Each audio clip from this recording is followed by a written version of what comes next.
Olá a todos, meu nome é Matheus, eu sou graduando em Direito pela UFMG e também sou membro do grupo de pesquisa Tinta Vermelha. E seguindo os nossos esforços para gravar as relatorias dos textos que estão sendo alvo das discussões do nosso ciclo introdutório do grupo de estudos desse semestre, que está pegando textos do próprio Marx de 1843 a 1848, eu estou aqui hoje para expor os pontos principais do texto Glosas Críticas Marginais ao artigo Rei da Prússia e a Reforma Social, de um prussiano, que é referente à nossa terceira reunião e foi escrito pelo próprio Marx em 1844 e publicado nesse mesmo ano em duas partes em um periódico alemão chamado Vorwärts. A primeira parte foi publicada no número 63 e a segunda foi publicada no número 64.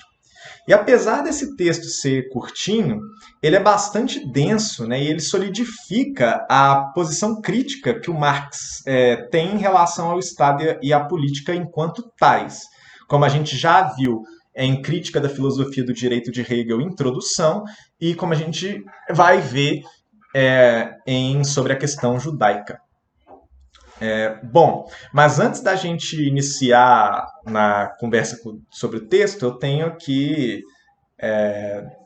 três apontamentos para fazer, na verdade, dois apontamentos para fazer. O primeiro é pedir desculpa pelo amadorismo da gravação, né? Eu não estou acostumado em ministrar exposições em meios digitais, e por conta disso, peço paciência de vocês e que vocês perdoem aí qualquer tipo de desvio de olhar, da câmera, qualquer coisa do gênero. Até porque o objetivo desse vídeo é tratar sobre o texto, né? E isso é muito mais importante do que as minhas limitações pessoais, as minhas pequenezas aí. E o segundo é que se faz necessário que eu toque em dois temas que já foram tratados nas outras relatorias e durante as reuniões, mas que se fazem extremamente necessários e importantes para esse texto aqui, que nós vamos debater na nossa terceira reunião. Mais especificamente o tema da miséria alemã e o posicionamento geral dos assim chamados jovens hegelianos. Bom, do que é que se trata a miséria alemã?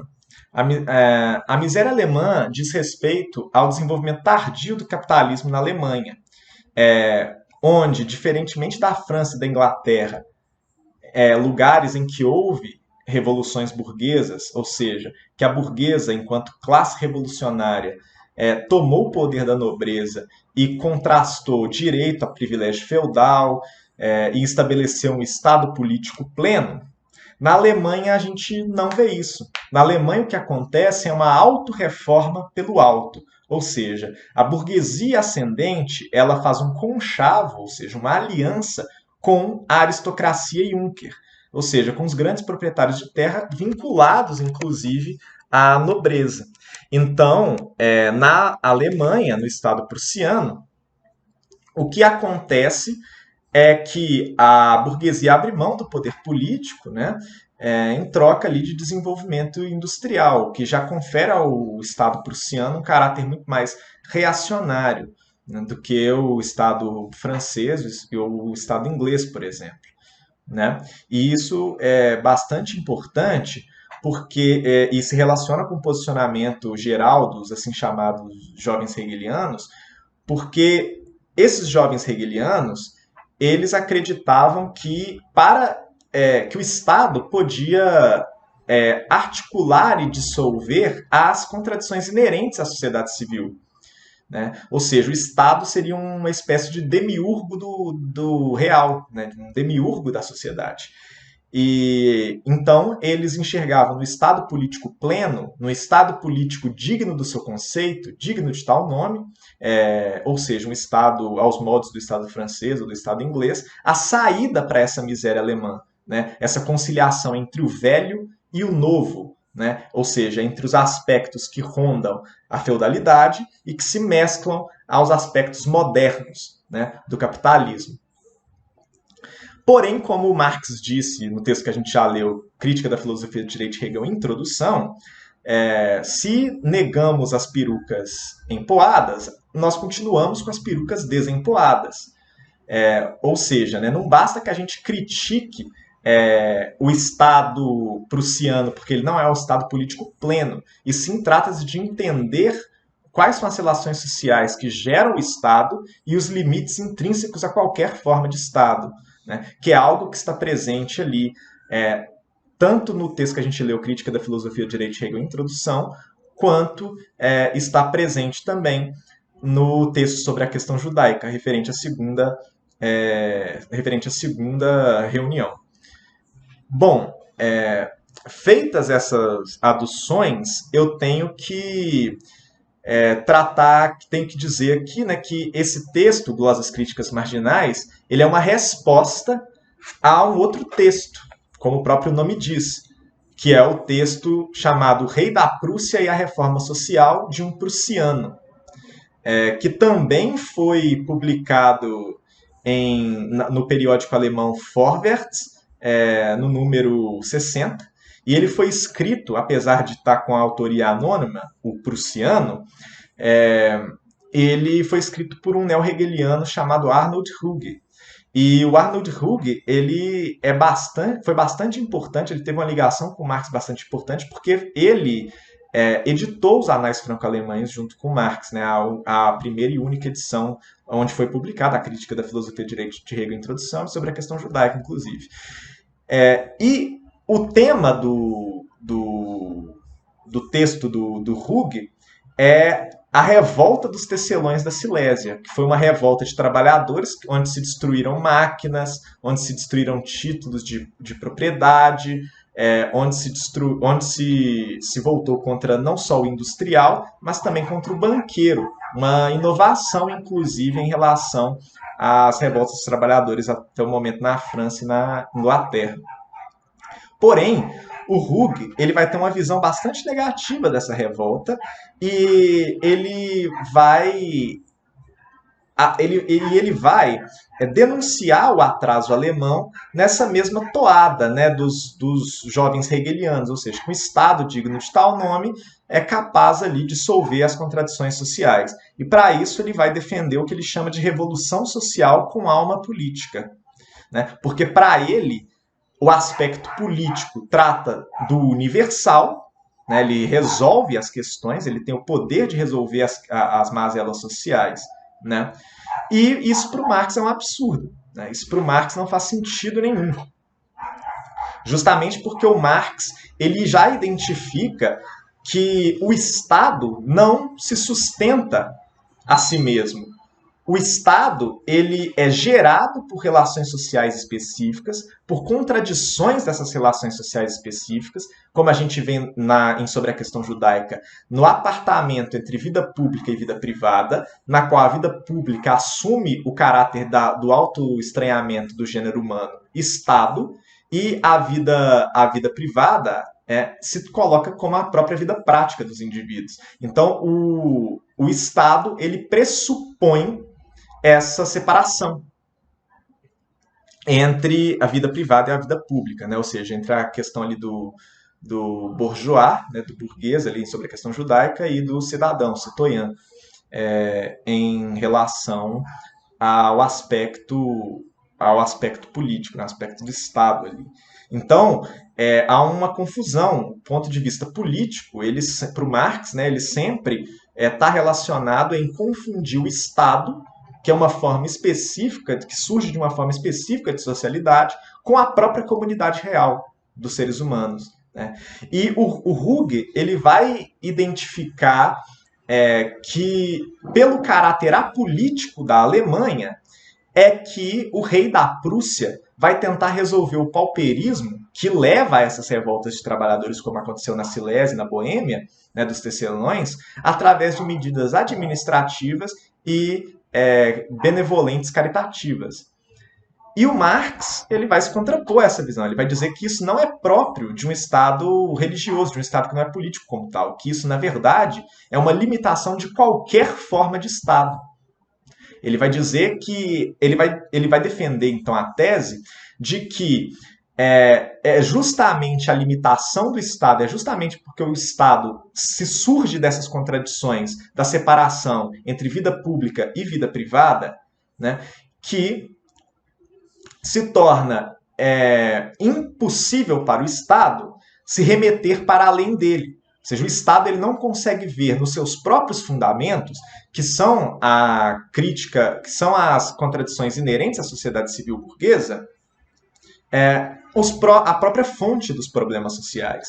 E isso é muito interessante, porque ele traz de novo a perspectiva de que não basta que a gente critique a situação miserável da Alemanha, o atraso do desenvolvimento capitalista na Alemanha. É preciso que a gente vá além disso. Como ele diz na crítica da filosofia de direito de Hegel em introdução, se negamos as perucas empoadas, ainda permanecemos com as perucas desempoadas. Né? É justamente isso. Quando a gente nega a situação atual da Alemanha de 1843, nós não chegamos historicamente nem perto da situação francesa de 1789.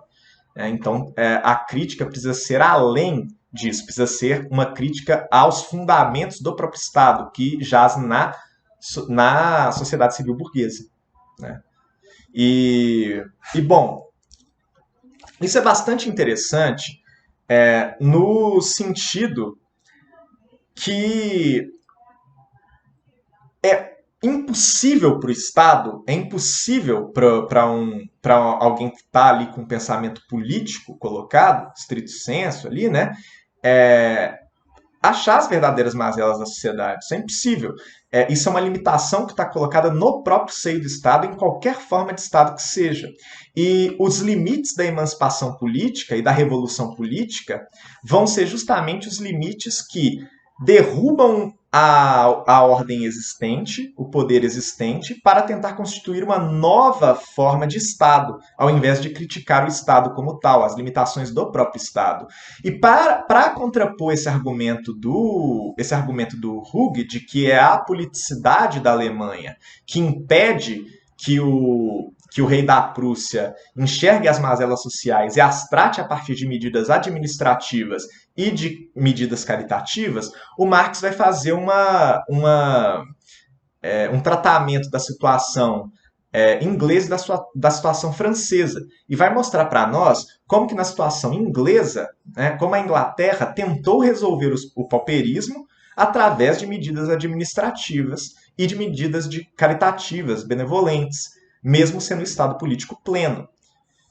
E como que, não dando certo isso, eles passam a reconhecer, em um segundo momento, que a miséria, o pauperismo, é intrínseco aos próprios pobres, aos próprios trabalhadores. Então começa um esquema de trabalhos forçados e de disciplina, inclusive bastante aviltante e violento, contra a classe trabalhadora, justamente porque enxergam ali, em um primeiro momento, o pauperismo como uma falha administrativa, assim como o rei da Prússia, porém, quando fazem uma reforma administrativa e o problema não se resolve, eles retiram isso do âmbito do Estado, né? Justamente para não dizer respeito ao Estado. Então essa é uma limitação intrínseca ao Estado enquanto tal. O Marx também vai falar sobre a situação francesa, dizendo que o Napoleão, à sua época, queria acabar com o pauperismo e começar um itinerário de educação das crianças pobres, mas que isso também se deu por medidas administrativas e também não deu certo. E, ao contrário da Inglaterra, que colocava isso na dimensão da natureza do trabalhador, né, eles colocavam isso na visão contra-revolucionária, em relação à Revolução Francesa, né, claro, contra-revolucionária dos proprietários. Então, o Marx ele vai dizer que justamente não é porque a Alemanha é um Estado cristão, é um Estado que não tem uma política plena, né, ele não é um Estado político pleno, que o rei da Prússia recorre a medidas administrativas e medidas benevolentes, caritativas para resolver os problemas sociais. É justamente porque isso faz parte da natureza do Estado. O Estado não pode agir de outra maneira, né? Ou seja, o Estado, né, só pode agir dentro dos limites da própria política. Ele não consegue superar esse discurso político. Então, o Marx vai trazer para nós uma concepção bastante interessante, que é a concepção de que os políticos, ou seja, aqueles indivíduos e aquelas classes que estão inseridas na lógica estatal, na lógica política, sempre vão enxergar os problemas sociais na falta de vontade, de volição, de valores morais, o que quer que seja nesse sentido, para o pauperismo, para a miséria social. Então, o Marx ele diz ali que os indivíduos que agem ali na lógica política, eles justamente vão jogando a bola de um partido para outro partido. Né? Ou seja, o problema do Estado não é porque não é o próprio Estado, mas é a forma do Estado ou a classe ou o grupo que domina o Estado. Sendo que para o Marx ali a questão fundamental justamente se trata de destruir o Estado. Por isso, eu gostaria de trazer algumas passagens do próprio Marx sobre isso.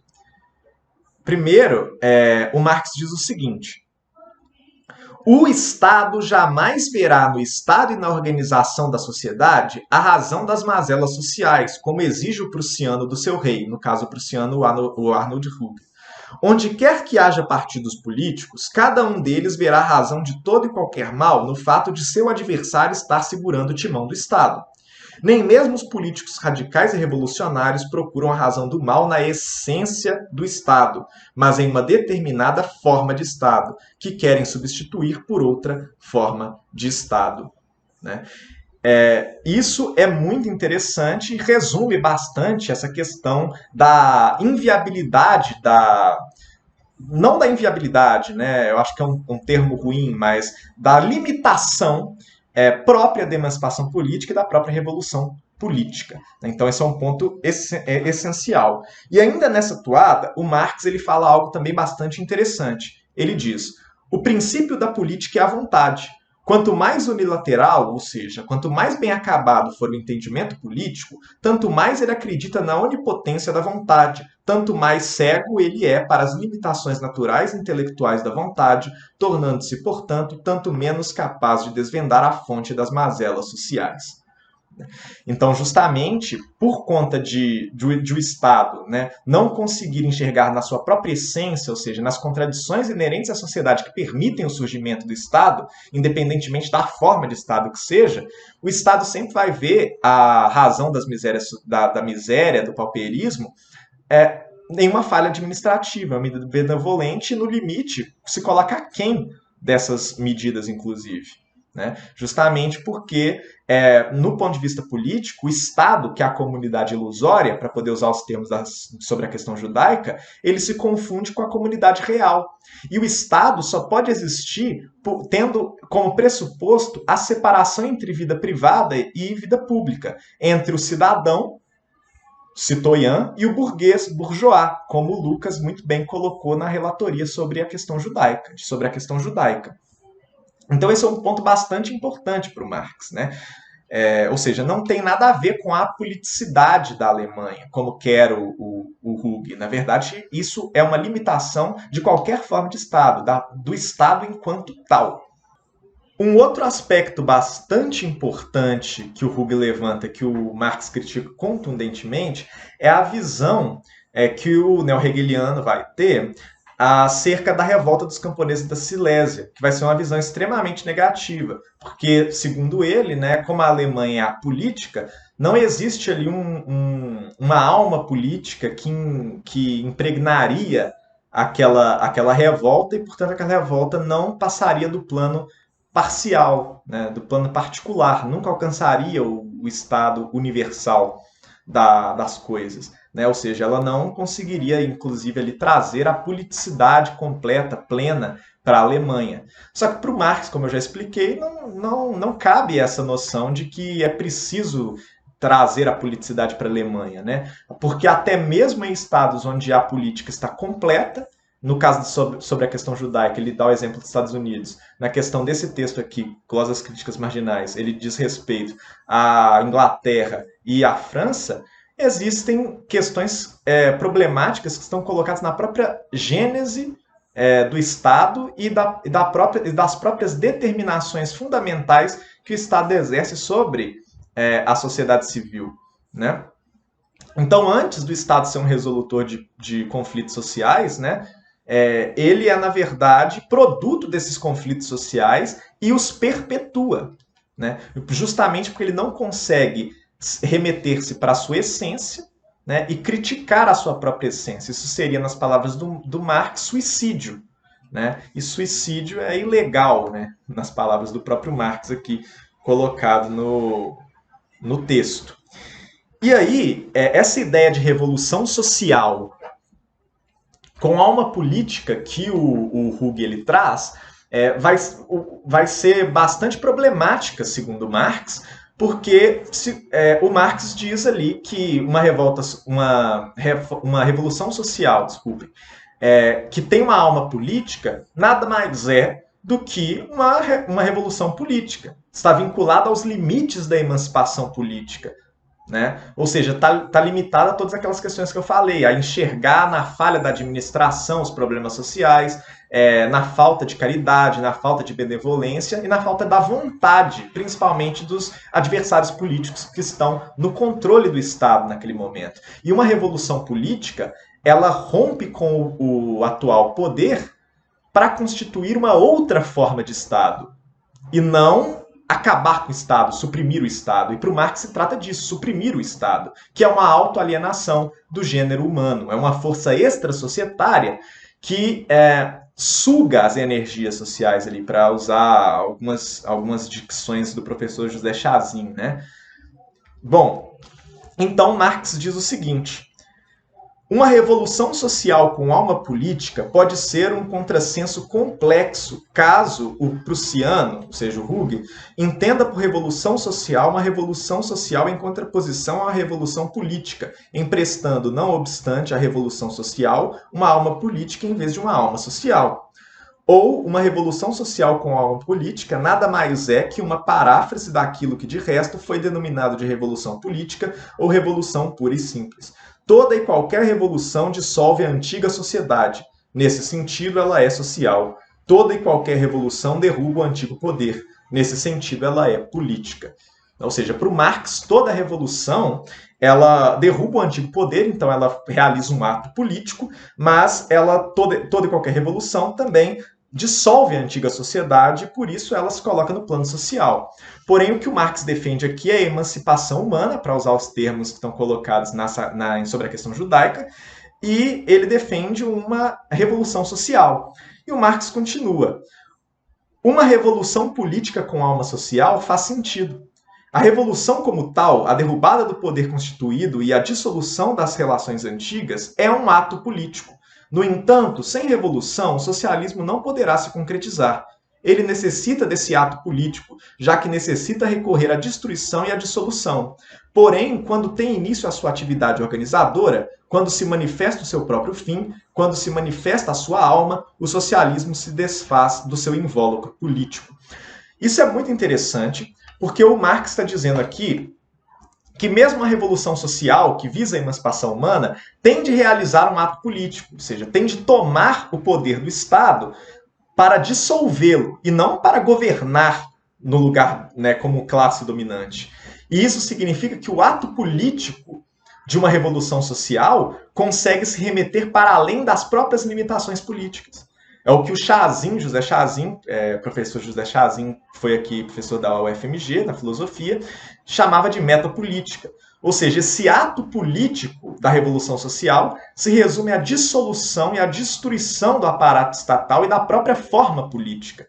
Então, uma revolução social com alma política não faz sentido algum, mas uma revolução política com alma social faz bastante sentido, porque toda a revolução tem um ato político envolvido, que é a dissolução da antiga ordem, né?